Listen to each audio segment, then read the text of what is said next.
is Carly Lindsay, and I'm giving my speech on Taylor Swift. She's the person I chose for my hero.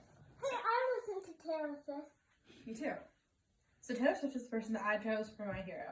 Not only is she my favorite music artist, but she is extremely talented and versatile and successful in the music industry. She's one of the most awarded female artists in history and continues her career to this day. In this speech, I'll be explaining Taylor Swift's childhood and early life, going in depth into her career before the recent months and years, her career today, and finish the speech explaining where she plans to go with her career. According to Britannica, Taylor Allison Swift was born on December 13th, 1989.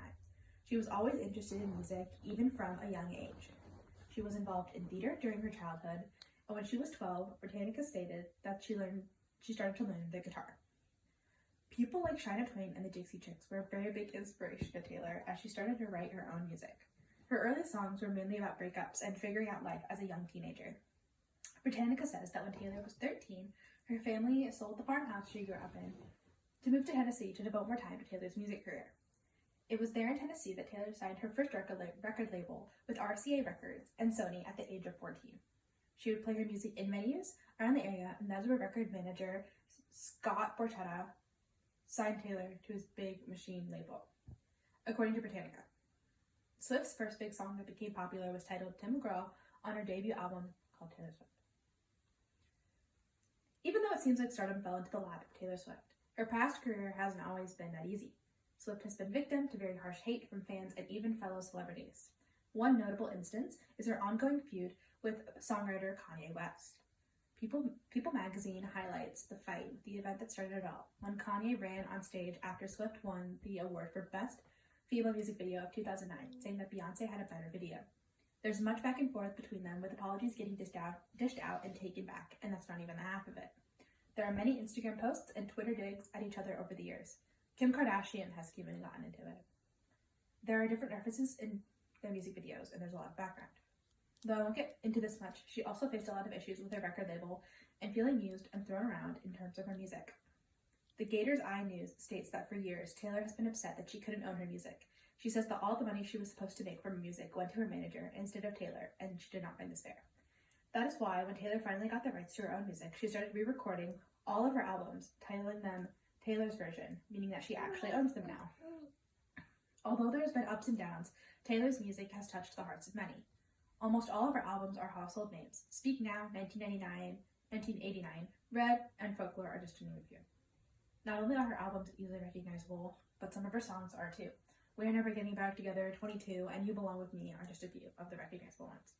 Her music videos, as well, are very easy to recognize. I can remember as a young girl, the first time I watched her Love Story music video and falling in love with the princess vibe of it all. It has taken a lot for Swift to become a household name, but now that she is riding on cloud nine in the music industry.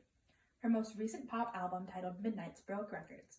The Washington Post states that Midnights was the first album of 2015 to sell 1 million copies in a week. Additionally, 10 of those songs filled the top 10 charts, another hard-to-break record. She speaks a lot on her album Midnights, especially with why some of her songs were written.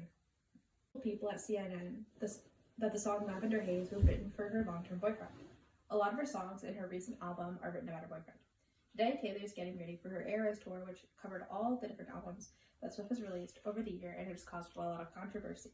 Washington Post says that Ticketmaster crashed when the general sale occurred. It even started a lawsuit that is still continuing to this day, as people at Ticketmaster sort out what they should do about all the disappointed fans who did not get tickets and blame Ticketmaster for the error. Even with the present controversy, people and fans are still very excited for this concert. Taylor Swift inspires many people, including me. I love how versatile she is with her music and her storytelling. I think that the New Yorker puts it well that her self-knowledge has always been her most remarkable asset as a songwriter. She puts a lot of her own life and issues into her songs, and that's what makes them so good and makes people like them so much.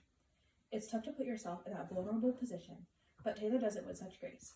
Her lyrics are brilliant, and she has some amazing songs that describe certain life events in a poetic way. Not only are there a fair share of songs about breakups, but there are songs about places, family, friendships growing and ending, and so many more topics that people fail to mention. Taylor Swift has been through so much and still comes out on top, and that's why I consider her a hero.